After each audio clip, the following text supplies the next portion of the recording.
Hi, so today I will be talking about apostrophes.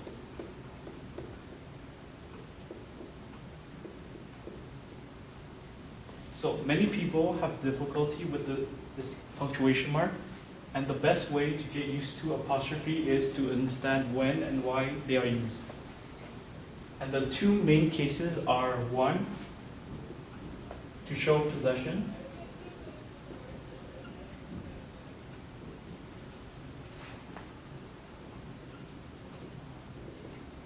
and two, to show omission.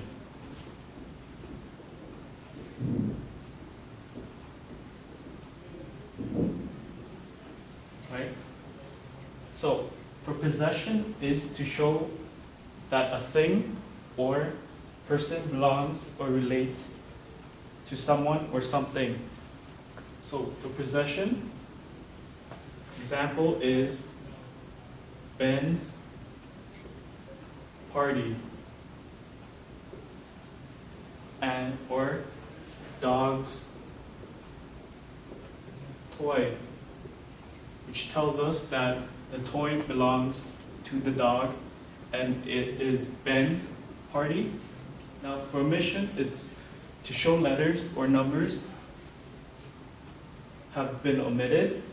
Example being I'm, so which is I am. He'll is he will. She is she had or she would. And didn't is did not. So today we're going to be talking about three common punctuation. The first being the simple period, the second being question mark, and the third being an exclamation mark. Now, period is used to end a sentence or even maybe a statement. For example, let's say, this is a new car.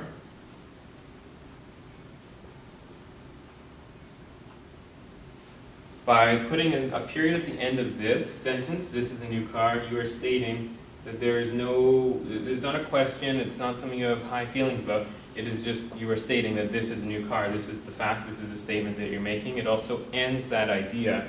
Everything that comes afterwards, you would have to pause for that sentence. And the period is helpful for readers, for example, because instead of having to read this very long run-on sentence, like this is a new car, it goes very fast, it is green, you would have to pause in between that and say this is a new car, absorb that information, read the next sentence, absorb that, and get a full understanding rather than reading right through it.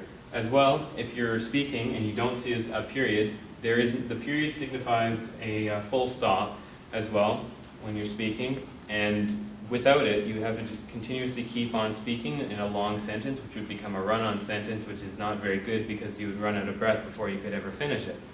So what the period does is it's helpful for the reader because it separates the statements and the sentences and sometimes the ideas from each other.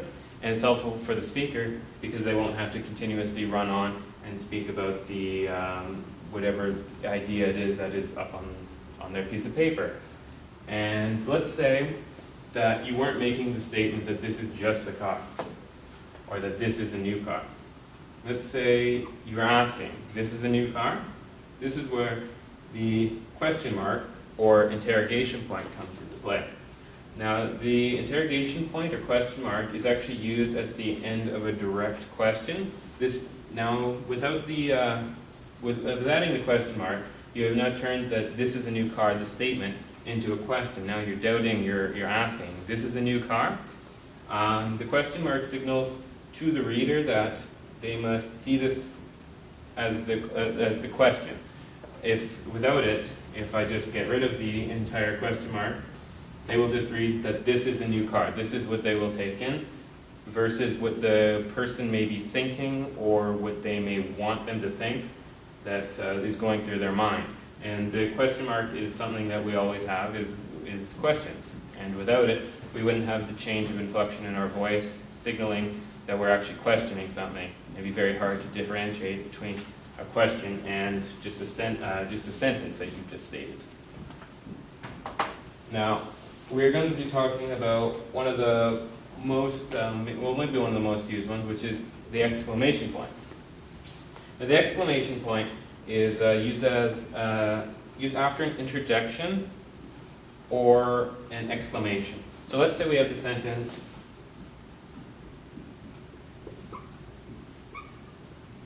watch out for the dog. If it's just a period, there might not be any sense of urgency. You might just be stating that you need to watch out for the dog. So if your friend says, just watch out for the dog, there's no real emphasis on the danger of that. So what you need to do is you put in an exclamation mark, which is just a simple line above the period, essentially.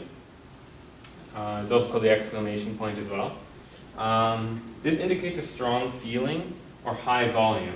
So maybe there's a sense of urgency going on, and what you would actually say if there was an exclamation point at the end of it is, watch out for that dog, which indicates more of a sense of urgency. It has a strong feeling, maybe a fear, and that definitely helps for, let's say, the reader to understand that there is some sort of shouting or emotion that is behind that entire sentence, versus just saying watch out for that dog, which may indicate that they're just forewarning in the future.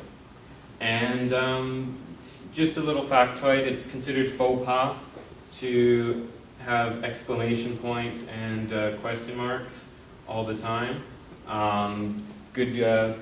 According to English experts, that's considered bad. So that's just something to watch out for as well. And now I'll transition it over to the next segment. Good afternoon. My name is Susan Carey, and I will talk to you about the relevance and rules of using quotations for correct punctuation. Some might remember and refer to quotations as quotes or inverted commas, but quotations are punctuation marks used in pairs to set off a quotation or a piece of dialogue. Just like we have on my left, a double quotation and a single quotation. Double quotation would have two, and a single would obviously have one. A relatively new invention, quotation marks were not commonly used before the 19th century. I shall briefly describe the rules and the types of quotations. Number one are direct quotations. It is used as a double quotation, so the top one, to enclose a direct quotation. Keep in mind that direct quotations repeat a person's exact words. In contrast, indirect quotations summarize or paraphrase someone else's words. Do not use quotations around indirect quotations.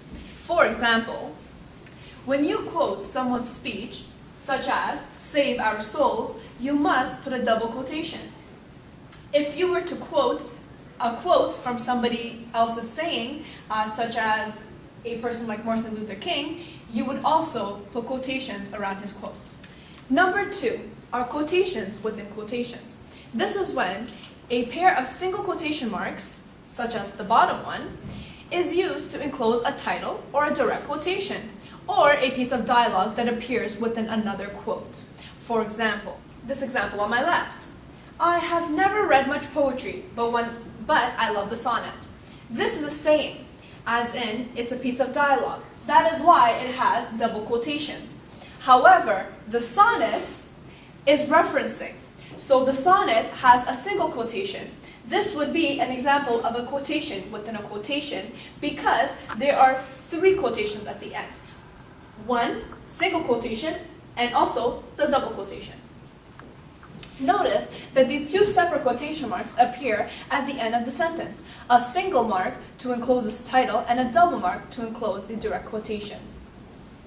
Also, material that was already a quote in the source document or speech should be enclosed in a single quotation mark when run into text and in double quotation marks when block quotations.